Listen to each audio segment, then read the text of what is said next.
The newly released emails from Jeffrey Epstein are raising fresh questions about none other than President Donald Trump's relationship with the disgraced offender.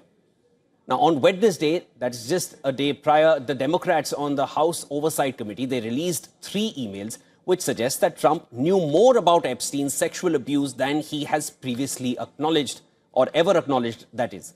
In one of the emails dated April 2021, Epstein wrote to Ghislaine Maxwell, his longtime associate, who was later convicted of sex trafficking herself, that Trump, the US president, spent hours at his house, that is Epstein's house, with one of Epstein's victims.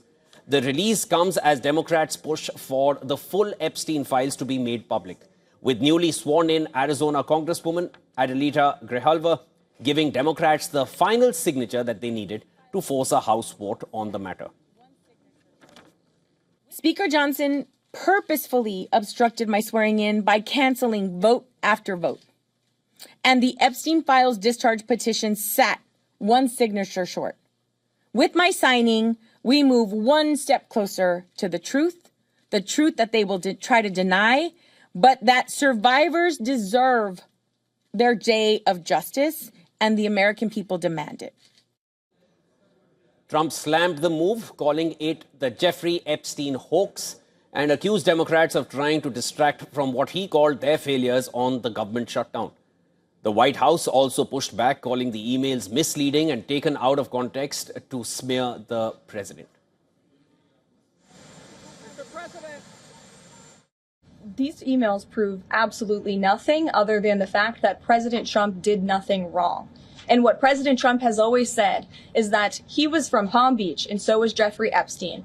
Jeffrey Epstein was a member at Mar-a-Lago until President Trump kicked him out because Jeffrey Epstein was a pedophile and he was a creep. Illinois Governor J.B. Pritzker, however, said that Democrats' release is just the beginning and that more revelations will come to light once the full files are made public. The House vote on releasing the full Epstein files is likely to take place next week.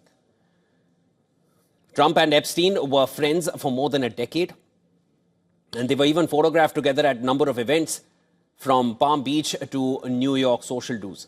The two reportedly fell out in 2004 over a property dispute. Epstein died by suicide in federal custody in 2019 while awaiting trial on sex trafficking charges. Trump denies any wrongdoing or knowledge of Epstein's crimes.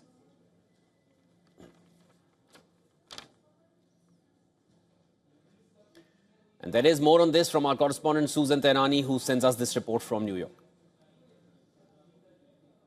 House Democrats ignited a political storm after releasing emails in which Jeffrey Epstein claims Donald Trump, quote, spent hours at my house with the victim and, quote, knew about the girls. Within hours, Republicans dumped their own set of documents, about 20,000 pages, releasing tens of thousands of Epstein-related files.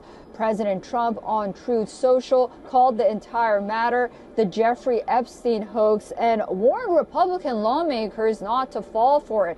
The major shift came when newly sworn-in Representative Adelita Grijalva became the 218th signer on a discharge petition that forces a House vote to release all DOJ-related Epstein files.